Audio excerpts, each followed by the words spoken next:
สวัสดีครับกลับมาพบกับ Channel ปอนรีวิวอีกครั้งหนึ่งนะครับวันนี้นะครับเราก็จะนำเอาตัว Rolex Explorer 2 นะครับมารีวิวให้ดูกันนะครับตัว Explorer 2 ตัวนี้เนี่ยจะเป็นรุ่นที่แบบไม่ได้เป็นตัวล่าสุดนะครับแต่ผมเชื่อว่าน่าจะเป็นรุ่นที่หลายๆคนนะเล็งๆกันอยู่เพราะว่าราคามันค่อนข้างจับต้องได้นะครับแล้วก็หน้าตามันดูดีมากๆนะครับต้องเล่าก่อนนิดนึงนะครับว่า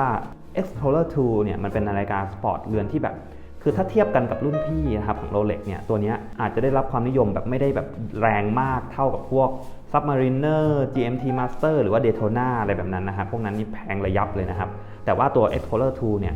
ล่าสุดตอนนี้ในช็อปเลยนะฮะขายกันแบบ 200,000 ปลายอะไรแบบนี้นะครับซึ่งเราก็สามารถซื้อได้เนี่ยมือหนึ่งเนี่ยเผลอๆราคาต่ำกว่าในราคาช็อปได้ด้วยนะครับเป็นรุ่นที่ราคาไม่ได้กระโดดมากแล้วก็ไม่มีการบวกเยอะมากนะครับแต่ว่ารุ่นปัจจุบันเนี่ยผมอาจจะขึ้นรูปข้างๆตรงนี้นะฮะรุ่นปัจจุบันเนี่ยผมมองว่ามันมีความใหญ่หน้าปัดเขาเนี่ย42 มิลเลยนะฮะคือใหญ่มากๆซึ่งผมเคยไปในช็อปโรเล็กแล้วก็เอาลองทาบบนข้อมือแล้วมันแบบใหญ่เบอร์มากเลยนะฮะผมก็ไปสนใจตัวเก่าเพราะว่าเห็นเขาบอกตัวเก่าเนี่ยมันขนาดประมาณ40 มิล39 มิลเท่านั้นนะครับซึ่งจริงๆผมเคยซื้อหน้าขาวมาแล้วก็ขายไปละนะครับแล้วก็ตอนนี้ก็เป็นหน้าดำแทนนะครับก็เลยจะเอามารีวิวให้ดูกันประวัติคร่าวๆของตัว Rolex Explorer 2 นะครับ Explorer 2 เนี่ยมันเป็นโมเดลของ Rolex ที่ทำมานานมากแล้วนะครับมันมีรุ่นก่อนหน้านี้รุ่นหนึ่งก็หน้าตาคลาสสิกหรือว่าวินเทจกว่านี้ประมาณนึงนะครับส่วนตัวนี้ถ้าว่ากันง่ายๆเลยนะฮะคือรุ่นที่2ของตัว Explorer 2 แต่ว่าตัวรุ่นที่2เนี่ยมันมีหลากหลาย Edition มากๆมันจะมีบางรุ่นที่ค่อนข้างแพงมากๆอย่าง16550นะครับก็จะเป็นรุ่นที่แบบมีความแบบวินเทจหน้าจะสีครีมตัวภายน้ำจะแบบออกครีมหน่อยอะไรแบบนี้ก็จะแพงมากๆน่าจะรุ่นที่เวียเคยซื้อให้เบลล่ามั้งถ้าจำไม่ผิดที่เคยเป็นข่าวนะครับอันนั้นก็แพงระยับเลยอย่างตัวเนี้ยรหัสนะฮะ16570ถ้าเกิดใครจะเอารหัสไปเซิร์ชนะครับเซิร์ชว่า16570ก็จะเป็น Explorer 2 ในโมเดลนี้นะครับซึ่งในโมเดลนี้เนี่ยมันก็จะมียิบย่อยลงไปอีกนะครับจากความเก่าความใหม่ของมันนะครับถ้าเก่ามากๆนะครับเราจะเห็นด้านข้างตรงนี้มันจะมีรูอยู่ที่เอาไว้แบบเอาตัวทิ่มทิ่มเข้าไปเพื่อให้ถอดสปริงบาร์ออกมาได้ง่ายๆแล้วก็รุ่นเก่าๆของตัวโมเดลเนี่ยคอตรงนี้มันจะเป็นคอคล้ายๆไซโก้ที่มันจะเป็นเหล็กโค้งมาพับเข้าไปแล้วก็ตัวสายมันก็จะไปเกาะในคอไม่ใช่คอตันๆแบบนี้ที่ยื่นออกมาก็จะเป็นโมเดลที่เก่าขึ้นมาหน่อยนะฮะแต่โมเดลรุ่นใหม่ๆเนี่ยมันจะเป็นแบบนี้หมดละสังเกตง่ายๆเลยนะครับโมเดลรุ่นใหม่ๆหน่อยที่ผมแนะนำให้ซื้อนะฮะข้างๆเนี่ยมันจะไม่มีรูตรงนี้บางคนเขาเรียกหูตันนะฮะแล้วก็ตัวข้อก็จะเป็นข้อตันๆแบบนี้ยื่นออกมา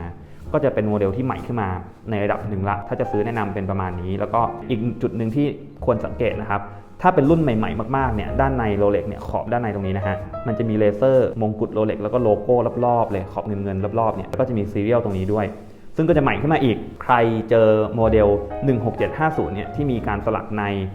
ตรงนี้ตันข้อไม่มีรูเนี่ยถือว่าเป็นโมเดลที่ใหม่ค่อนข้างมากละรุ่นท้ายๆเกือบจะเลิกผลิตละก็ราคาก็จะสูงกว่าชาวบ้านนิดนึงถ้าเกิดใครที่กำลังเล็งรุ่นนี้อยู่เนี่ยถ้าไม่ติดเรื่องราคาเก็บโมเดลใหม่ๆไว้ก่อนก็คือที่มันมีสลักด้านในนะครับข้อตันหูตรงนี้ตันนะครับราคามันก็จะอยู่ที่ประมาณ 200,000 เป๊ะๆถึง 200,000 ต้นๆแบบนี้นะครับถ้าเกิดมีกล่องอุปกรณ์ครบสภาพดีมากเนี่ยก็200,000 ต้นๆแบบค่อนไปทางกลางๆหน่อยนะฮะแต่ถ้าเกิดใครที่แบบไม่ซีเรียสเลยอยากได้โรเล็กแบบใช้งานเลยนะฮะอย่างตัวเนี้ยถ้าเกิดมาแบบตัวเปล่าไม่มีอุปกรณ์นะฮะแล้วก็ด้านในเนี่ยไม่ได้มีการสลักไม่ได้เป็นปีใหม่มากเอาว่าง่ายๆแต่ว่าตรงคอตรงหูเนี่ยถือว่าใหม่แล้วเนี่ยมันก็อยู่ที่ประมาณ100,000 ปลาย107,000 ถึง 109,000เนี่ยเราก็จะหาได้ละนะครับแล้วแต่สภาพซึ่งก็ถือว่าเป็นโมเดล Rolex Sport ในราคาประมาณ107,000-108,000อะไรแบบนี้ถือว่าคุ้มมากๆเลยนะครับมาดูฟังก์ชันการใช้งานหรือว่าทั่วๆไปของนาฬิกากันบ้างนะครับจริงๆนาฬิกาตัว Explorer 2 เนี่ยมันมีฟังก์ชัน GMT อยู่ด้วยนะครับคือคล้ายๆกับ GMT Master เลยแต่ว่าไอตัว GMT Master เนี่ยไอแบทแมนพวกไอที่มันเป็นเป๊ปซี่ที่มันเป็น2สีบนล่างไอพวกนี้มันจะหมุนขอบได้นะฮะทำให้เราสามารถปรับค่า time zone ได้หลากหลายมากขึ้นผมไม่ลงดีเทลมากแล้วกันนะครับแต่ผมอธิบายง่ายๆว่าไอ้ฟังก์ชันบนตัวเลขพวกนี้คือผมเคยสงสัยมานานมากแล้วว่ามันเอาไว้ทำอะไรวะมันก็ดูเท่ดีนะคือมันก็จะมีเข็มหนึ่งสีแดงเนี่ยฮะที่มันจะเดินทุกๆ1 ชั่วโมงเนี่ยมันจะเดิน1ช่องของขอบนอกสมมุติว่าเราอยู่ไทยเราตั้งค่านะฮะเวลาของไทยเนี่ยสมมติตอนนี้9 โมง 8 นาทีสมมุติว่าเราไปต่างประเทศเนี่ยแล้วแต่เราเลยว่าเราจะตั้งค่ายังไงอย่างผมเนี่ยผมก็จะเอาไอ้เข็มแดงเนี่ยไปตั้งค่าเป็นเวลาไทยก็คือผมก็จะหมุนมาที่ให้มันมาชี้ตรงนี้ระหว่าง8 กับ 10เนี่ยก็คือ9 โมงแล้วผมก็จะหมุนเนี่ยตั้งไอ้เข็มชั่วโมงเนี่ยเป็นเวลาของประเทศนั้นๆที่ผมอยู่เนี่ยสมมติว่าผมอยู่ญี่ปุ่นแล้วกันเร็วกว่าไทย2 ชั่วโมงผมก็จะตั้งญี่ปุ่น เป็น 11ไอ้เข็มเนี่ยผมจะตั้งเป็น 11และเข็มเนี่ยจะชี้ไปที่9เวลาผมหยิบนาฬิกาขึ้นมาดูปุ๊บผมก็จะรู้แล้วว่าอ๋อที่ไทย9นะแต่เวลาปัจจุบันที่เราอยู่เนี่ย11อะไรแบบนี้แล้วแต่ความถนัดของแต่ละคนเลยนะครับบางคนก็จะตั้งเข็มเนี่ยตามเวลา GMT หรืออะไรก็ว่ากันไปอันนี้ตั้งตามที่มันสะดวกเลยฮะเอาที่แบบตัวเองใช้งานนะครับไม่ได้มีหลักเกณฑ์ใดๆเลยจุดเด่นที่สุดก็คือเนี่ยแหละครับการดูเวลา2 time zone นะครับตัวขอบบาเซลเนี่ยผมจะแนะนำนิดนึงนะครับพอดีว่าผมเนี่ยเคยซื้อ Explorer 2เนี่ยมาแบบน่าจะ4 เรือนแล้วนะครับซื้อขายทิ้งเนี่ยเนื่องจากไม่ค่อยถูกใจสภาพนะครับคือขอบเบเซลของตัว Explorer 2เนี่ยวิธีการดูนะครับด้วยความที่มันเป็นนาฬิกาที่ค่อนข้างอายุมากแล้วนะครับดังนั้นเนี่ยผ่านการใช้งานมาเป็น10 ปีเนี่ยบางคนเนี่ยอาจจะเอาตัวเรือนเนี่ยไปขัดมาเพื่อลบรอยขนแมวอะไรแบบนี้นะครับแล้วค่อยมาขายต่อนะฮะซึ่ง Explorer 2เนี่ยมันจะมีจุดปราบเซียนอยู่ก็คือไอ้ขอบรอบๆเนี่ยมันจะมีความแบบลายแบบซันเบิร์ดอะฮะเห็นไหมฮะลายเหมือนช่างบางคนเขาเรียกลายแบบดาวกระจายก็คือพุ่งออกรอบๆแบบนี้นะครับถ้าคนที่เอาไปขัดมาด้วยช่างที่แบบไม่โปรอะไอ้รอยดาวกระจายเนี่ยมันจะหายไปแล้วเวลาเราส่องกับแสงเนี่ยเราจะเห็นว่ามันไม่ได้เป็น texture แบบขัดด้านอ่ะเพราะจริงๆไอ้รอยดาวกระจายเนี่ยมันเป็นแบบ brush finish นะครับมันเป็นเหมือนขัดด้านเหมือนสายโรเล็กแบบนี้ที่มันจะมีความด้านไม่ได้เงาบางที่นะฮะมันจะเงามากเลยเวลาขัดมาไม่ดีนะครับถ้าอยากจะดูนะครับว่าขัดมาดีขัดมาไม่ดีนะครับให้เราดูในแสงไม่ธรรมชาติให้เราเข้าที่ร่มนะครับใช้แสงนีออนแสงอะไรแบบนี้แล้วลองหมุนดูครับถ้าเรารู้สึกว่ามันไม่ได้สะท้อนแสงมากมันยังมีความขัดด้านอยู่เนี่ยผมถือว่าค่อนข้างโอเคเพราะว่าเวลาเอานาฬิกาออกแสงธรรมชาตินะฮะดูจากระยะไหนเนี่ยมันก็จะรู้สึกว่ามันด้านนะมันเรียบมันไม่เห็นความเงาอะไรแต่พอเข้าแสงที่ร่มแสงนีออนอะไรแบบนี้ถ้ามันเงานะฮะมันจะสะท้อนชัดมากๆเลยนะครับลองสังเกตดูได้นะครับถ้ามันเงามากๆสะท้อนเกินไปเนี่ยผมไม่ค่อยแนะนำเท่าไหร่แปลว่าอาจจะขัดมาไม่ดีนะครับแล้วก็อีกจุดหนึ่งที่ควรสังเกตก็คือตรงขอบตรงนี้นะฮะขอบนอกเนี่ยที่ผมรูปเนี่ยมันต้องคมเพราะถ้าเกิดมันไม่คมเนี่ยแปลว่าช่างอาจจะขัดมาโดยที่แบบไม่ได้มีสกิลทำให้แบบมันมนเกินไปนะครับซึ่งมันก็จะเสียความเป็น Explorer มากๆเลยนะฮะไอ้จุดตรงนี้เป็นจุดที่แบบรูปแล้วแบบรู้สึกได้เลยว่าแบบถึงคุณภาพความคมความเนี๊ยบนะครับแนะนำว่าลองรูปดูนะครับว่ามันแบบมีปัญหาอะไรไหมมันคมอยู่ไหมนะฮะก็เป็นจุดที่จุดปราบเซียนเลยสำหรับคนที่เล่นตัวนี้นะครับก็สังเกตง่ายๆ2จุดนี้นะครับจะดูกระจกด้วยก็ได้นะครับเพราะว่าในการหลายๆปีเนี่ยถ้าเอานิ้วลูบกระจกไปเรื่อยๆเนี่ยเราจะรู้สึกได้เลยว่า